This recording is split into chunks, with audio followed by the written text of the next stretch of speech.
The number of abortions in Ireland has shot up dramatically since it was first made legal in the final days of 2018, despite assurances from leading campaigners, including then Taoiseach Niamh Uí Bhriain, that abortion would be rare. But 5 years after the abortion referendum, the cumulative number of aborted babies lies at a staggering 33,000. The Life Institute is an organisation which promotes the sanctity of life and works to protect the family. Niamh Uí Bhriain from the Life Institute, thank you so much for taking time to chat to me today. Hello, Arthur. Great to be with you today. Niamh, we're going to be talking about the abortion figures today. First of all, just give us a recap in terms of when abortion first started in Ireland in 2018 up till the present day. Just give us an overview of these figures, how they've been playing out. So I suppose, as everybody knows, the Eighth Amendment was repealed in 2018. And what we had after that was legislation put together very quickly by Simon Harris, and who was the Minister for Health at the time. And it went through the Dáil, really in a very hurried debate. I think some of the pro-life TDs tried to put forward some amendments to the legislation, and they were all voted down. It was a very hostile debate, very hostile atmosphere in the Dáil towards any pro-life suggestions at that time. So abortion really, the bill was signed off at the very end of 2018. So 2019 was the first year in which abortion was made available in Ireland. And what we had then, I suppose, was this immediate jump in the number of abortions being carried out in 2019.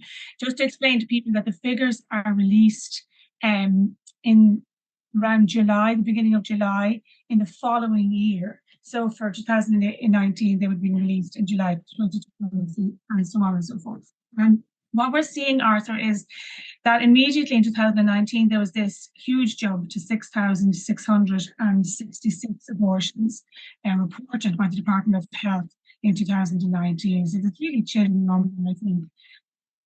When you consider that less than 3,000 we went to England for abortions in 2018, again, according to the official numbers, according to the Department of Health. So then we saw a similar number in 2020, and then a similar number again in 2021. And then there's, again, huge jump in 2022, according to the Department of Health, again to 8,156 abortions in 2022. And, that's a jump of something like 22% between 2021 and 2022. And figures released to Carol Nolan for the first 6 months of this year, for the first 6 months of 2023, indicate that about 5,000 abortions have taken place in just the first 6 months of 2023. And then we might be looking, if that trend continued, at 10,000 abortions then for 2023. And if that was the case, it would be another huge jump on the previous year, and continuation of this very disturbing trend, this upward trajectory, this really kind of spiraling abortion rate. And the extraordinary thing about it is that there's no debate about it at all in the media. We were told that abortion was going to be rare. We were told, I think a lot of the Irish people voted yes reluctantly because they believed abortion was going to be rare, and because they were thinking about abortion being made available in very limited circumstances. And we can see by these numbers that entirely the opposite has happened, or that we're looking now at this point at probably something like 33,000 abortions having taken place. A really, really disturbing number. Where is the media discussion about it? And where is the discussion in Cabinet? Where are the policies being suggested or being discussed that might tackle this spiralling abortion rate and try to reduce the number of abortions taking place? Okay, speak to us about just back in 2017, 2018, and run up to the abortion referendum in terms of the promises and assurances made about abortion figures. We heard a lot of stories at the time about women being forced to take the boat to go across to England and so forth. The assurances and the promises given in terms of the warnings of the high likelihood of an increase in abortion rate once it would become legal here. Speak to us about this and how this has actually played out over recent years. I suppose one of the things people might remember from the referendum was these assurances given, at a very high level. Like you had Niamh Uí Bhriain, for example, assuring people that abortion was going to be rare.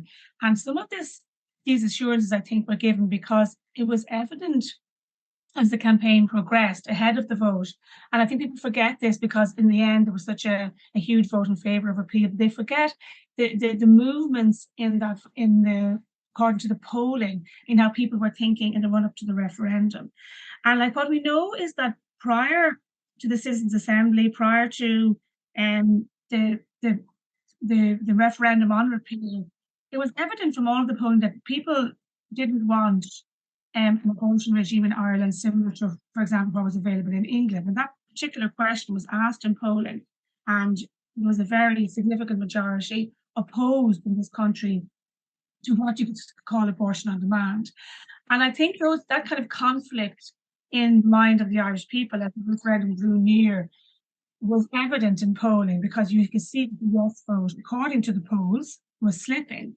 And then you had these reassurances, these public reassurances given by Leo Varadkar and others that abortion would be rare, that the 3-day waiting period, for example, would be very important because, according to Simon Coveney and others, it was necessary because this was such a momentous decision, to have an abortion, to end a baby's life, which is, I think, something we've almost completely avoided now acknowledging in any discussions around abortion in the media, because they tend to be the kind of discussions that are entirely, almost like a fake discussion, because we talk around abortion without ever talking about what abortion actually is. But the truth is that none of those assurances held up. It doesn't give me any pleasure, Arthur, as somebody who campaigned with many others in Save the Eighth for a no-vote in 2018, to say that these numbers are now, being put forward. That doesn't give us any pleasure to say that we were right about this.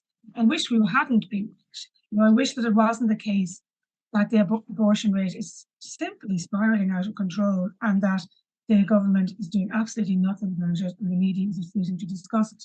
Because you have to ask yourself, like, what does it say to us about a society that our abortion rate is climbing like this?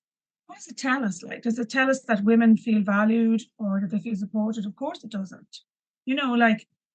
There's an awful lot of talk about the Eighth Amendment being repealed to make a better society for women.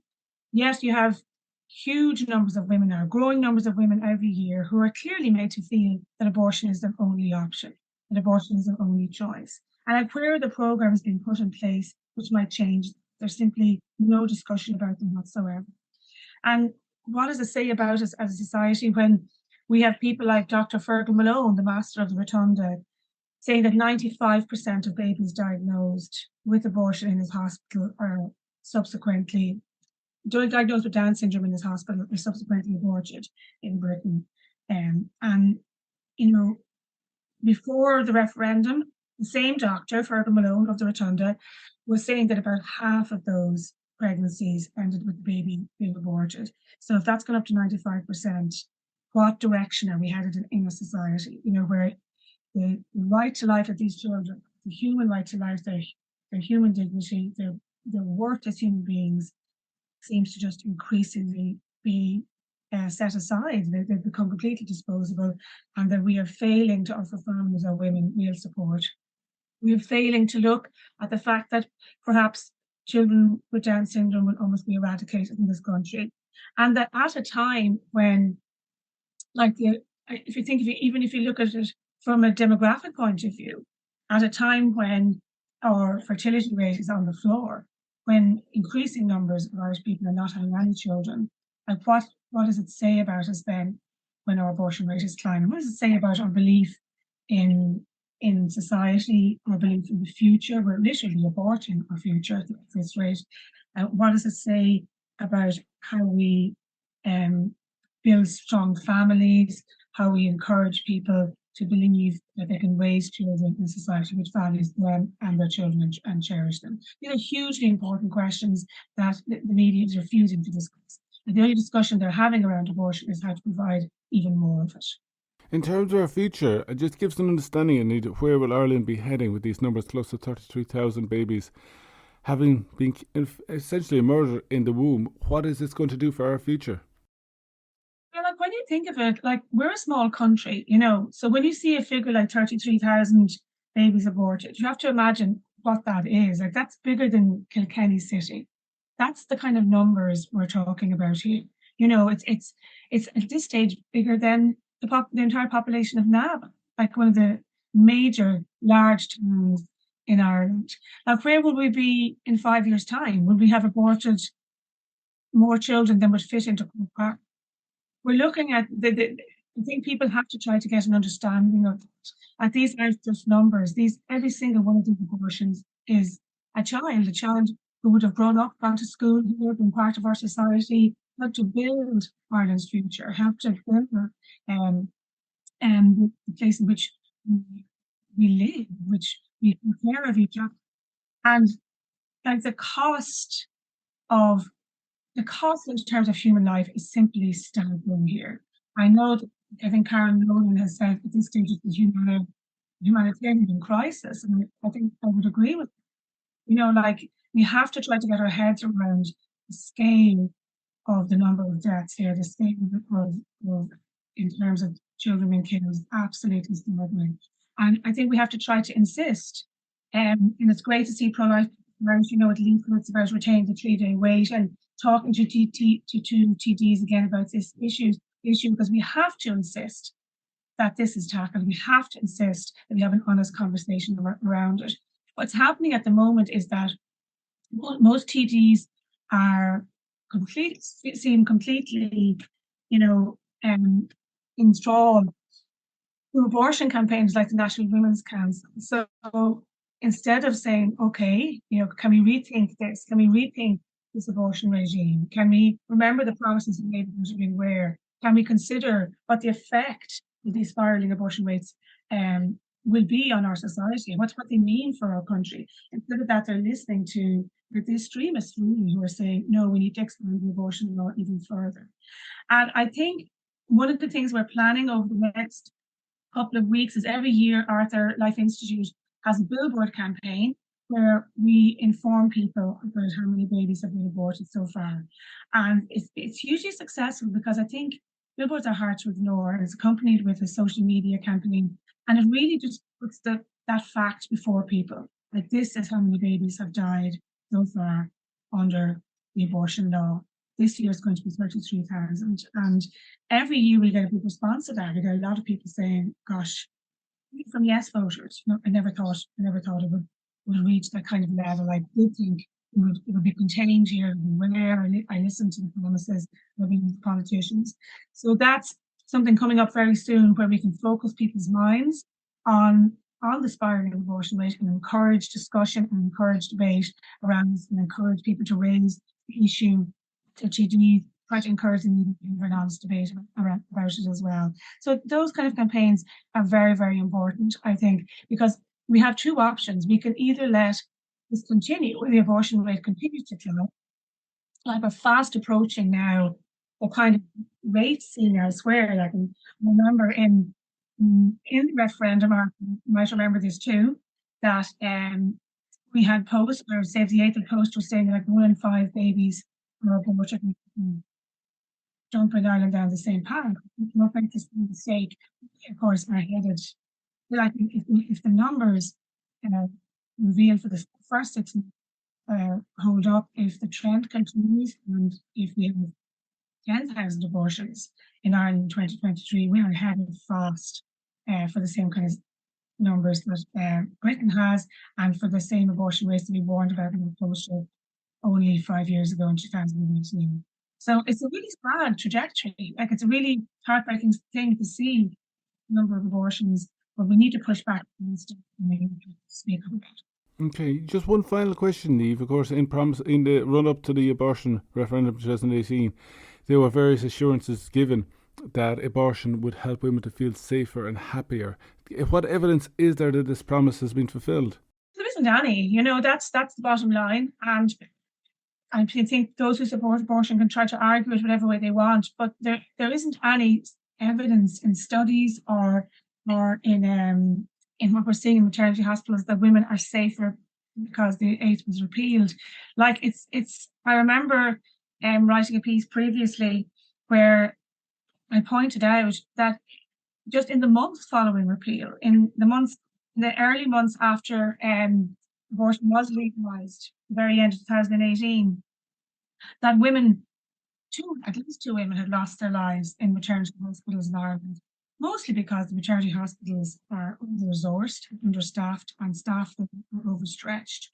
And that trend seems to have continued. Like we're seeing problems for women in maternity hospitals in Ireland precisely because the government is not addressing what is really needed to make women safe, which is increased staffing levels and ensuring that there are enough consultants and midwives and other staff working in the hospitals to ensure that women are safe. And it always seemed to me, Arthur, that there was very,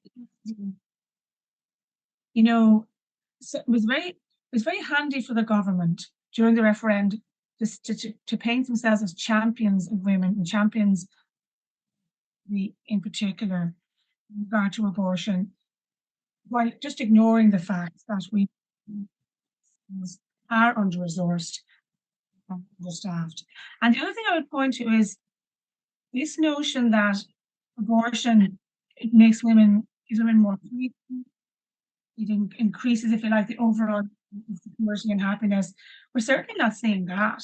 I think studies frequently point out, amongst young women in particular, rates of anxiety and depression.